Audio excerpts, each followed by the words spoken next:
Alors pour compléter le tableau, vous voyez j'ai mis les couleurs, donc ça correspond à la question 1, c'est le bleu. Donc il faut compléter la colonne des effectifs cumulés croissants qui se trouve là. Donc pour cela on part du premier effectif. Alors le premier effectif c'est 5. On part du premier effectif que l'on note ici. Et on lui ajoute l'effectif qui est en dessous. Alors le deuxième effectif c'est 8, donc à 5, nous allons ajouter 8. Et 5 plus 8, ça fait 13. Voilà le deuxième effectif cumulé croissant. Si vous voulez calculer le troisième effectif cumulé croissant, vous lui rajoutez 12. Et vous marquez le résultat ici. Pour le quatrième effectif cumulé croissant, à ce résultat-là, vous allez rajouter 4, et etc. Je vous invite à mettre en pause la vidéo pour terminer la colonne. Donc voilà, maintenant vous avez terminé la colonne. Je vous donne les réponses. On fait ici 13 plus 12. Ça fait 25. 25, on va lui rajouter 4. 25 plus 4, ça fait 29. À 29, on rajoute 2. Ça fait 31. Et à 31, on rajoute 1. Ça fait 32. Voilà les effectifs cumulés croissants. Et vous retrouvez bien ici l'effectif total. Vous voyez, c'est le nombre total d'élèves. Si vous ne retrouvez pas 32, c'est que c'est faux. Si vous trouvez 31, si vous trouvez 33, c'est que c'est faux. Vous avez fait une erreur quelque part et donc vous êtes obligé de recommencer. Pour calculer la colonne des effectifs cumulés décroissants. Pour cela, on part du dernier effectif. Le dernier effectif est ici. Et on ne part pas de celui-là, attention. Hein. Vous partez, les effectifs sont ici. Marquez-le ici. Effectif. Le dernier effectif est ici. On part de celui-là, en bas de la colonne. Et on va donc rajouter celui qui est en dessus. 1 plus 2, ça fait 3. Et etc. Comme pour les effectifs cumulés croissants, mais en partant du bas. Je vous invite à mettre la vidéo en pause. Donc, alors ici, ça fait 1 plus 2, 3, plus 4, 7, 7 plus 12, 19, 19 plus 8, 27, plus 5, 32. Vous retrouvez là aussi l'effectif total. Si ce n'est pas le cas, c'est que vous avez faux. Une fois qu'on a rempli ces colonnes-là, on peut répondre aux questions qui sont en dessous. Combien y a-t-il d'élèves qui ont plus de 2 frères et sœurs? Alors, plus de 2, ça veut dire que c'est en dessus de 2. Donc, ce sont ceux qui ont 3, 4 ou 5 élèves. Le 2 n'est pas compris, puisque c'est plus que 2. Donc, combien y a-t-il d'élèves qui ont plus de 2 frères et sœurs? Plus de 2, ça va correspondre à ces 4 élèves-là, plus ces 2, plus ces 2. Et quand on fait ça, plus ça, plus ça, le calcul, vous l'avez là. On se sert de la colonne des effectifs cumulés croissants. Donc vous en avez 7. Donc 4 qui ont 3 frères et sœurs, 2 qui en ont 4 et 1 qui en ont 5. Vous faites 1 plus 2 plus 4, et le résultat est ici. Pour le 4, combien y a-t-il d'élèves qui ont moins de 3 frères et sœurs? Moins de 3, ça veut dire en dessous de 3, et le 3 n'est pas compris. Donc c'est tous ceux qui ont 0, 1 et 2. Vous en avez 5 ici, plus les 8, plus ces 12 là. Donc 5 plus 8 plus 12, le résultat vous l'avez ici. Vous en avez 25. C'est là un peu plus complexe. Combien y a-t-il d'élèves qui ont au moins 3 frères et sœurs? Au moins, ça veut dire que c'est un minimum de 3 frères et sœurs.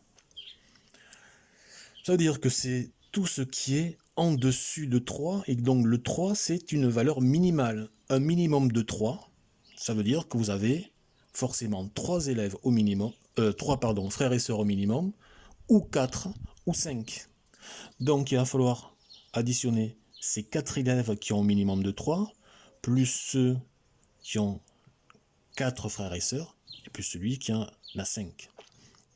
Donc c'est comme si vous faisiez ça, plus ça, plus ça, mais le résultat est ici. C'est exactement le même résultat que le 3, alors que la question est écrite différemment. Ensuite, pour calculer les fréquences.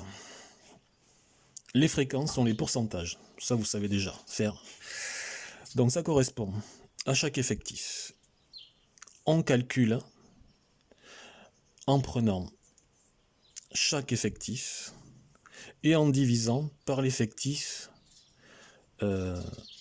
total. C'est-à-dire vous allez prendre l'effectif correspondant ici. Vous avez 5 élèves sur les 32 qui ont 0 frères et sœurs. Et ça, pour le transformer en pourcentage, on multiplie par 100. Donc ça fait 15,625. Et on vous dit qu'il faut arrondir à 10-2. On arrondit donc à 2 chiffres après la virgule.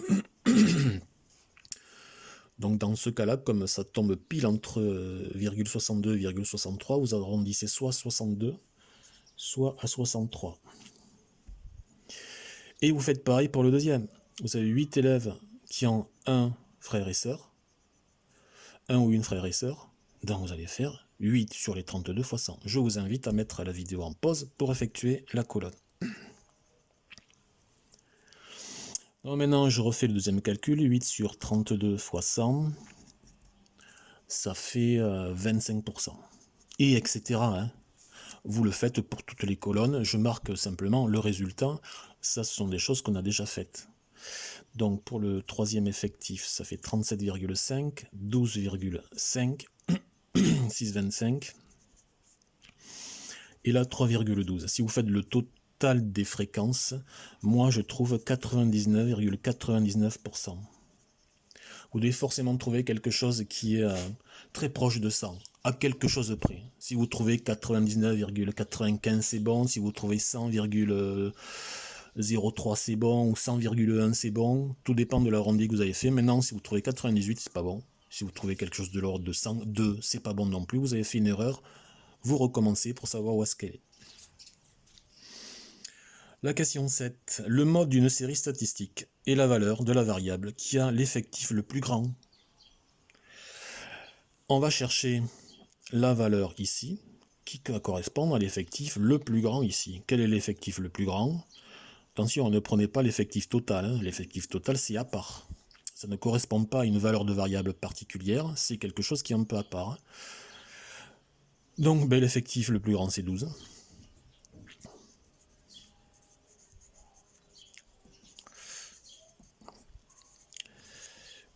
Donc ça va correspondre à 2 frères et sœurs. Voilà. Ce qu'on appelle le mode de la série, c'est en fait la variable qui est la plus représentée dans la classe, c'est-à-dire vous avez une majorité relative d'élèves qui ont ce nombre de frères et de sœurs. L'étendue d'une série statistique est la différence entre la plus grande valeur de la variable, vous cherchez la plus grande valeur ici, et vous la soustrayez à la plus petite. Donc la plus grande des valeurs c'est 5, et la plus petite c'est 0. Donc l'étendue de la série c'est 5. Voilà, ça n'est fini pour cette activité 1. Bon, maintenant, si vous avez compris, si vous n'avez pas besoin de précision supplémentaire, je vous invite à faire l'activité 2 et à me la rendre donc cet après-midi. Pour ceux qui ont besoin de plus d'explications pour les consignes, si vous avez besoin que je reformule, vous pouvez continuer la vidéo. Je vais vous expliquer ce qui est écrit et le reformuler. Alors, activité 2, on répertorie les tailles en centimètres des élèves d'une classe de bac pro. On vous dit on peut ranger des données statistiques en utilisant des intervalles que l'on appelle des classes. Vous voyez, les classes, c'est ce qui correspond à ça. Donc dans ce tableau, vous avez des tailles des élèves d'une classe de bac pro. C'est-à-dire que vous avez ici 2 élèves qui sont compris dans l'intervalle 150 cm, 155. Alors on ne connaît pas la taille précise, on sait que c'est simplement compris entre 150 et 155. Mais attention, le 155 ici, comme l'indique le crochet, il n'est pas pris en compte dans cet intervalle, dans cette classe-là. Il est pris en compte dans la classe qui est en dessous. Voyez. Donc là, ce sont tous les élèves qui ont une taille comprise entre 150 compris et 155 exclus. D'accord ? Donc voilà, donc, il faut compléter ce tableau comme on a déjà fait à l'activité 1. Effectif cumulé croissant ici. Là, ça serait bien de marquer total. Effectif cumulé décroissant et les fréquences. Ensuite, donc compléter le tableau, arrondir les fréquences au centième. Au centième, ça veut dire avec 2 chiffres après la virgule, et c'est exactement pareil que 10-2. Question de déterminer la variable étudiée. C'est quoi qu'on étudie dans cette série? La variable, c'est tout le temps ce qu'on pose dans la question qu'on va poser aux élèves. Quand on va demander leur taille aux élèves, on va leur dire quelle est votre taille. Eh bien la taille, c'est la variable, c'est ce qui va changer d'un élève à l'autre. Et c'est toujours ce qui est contenu dans la question que l'on pose à la personne que l'on a en face de soi. Voyez? Combien y a-t-il d'élèves dans la classe? Bon là, hein, je pense que c'est bon. Déterminer l'étendue de la série. Ben, l'étendue de la série, ben, vous allez chercher la valeur en taille la plus grande.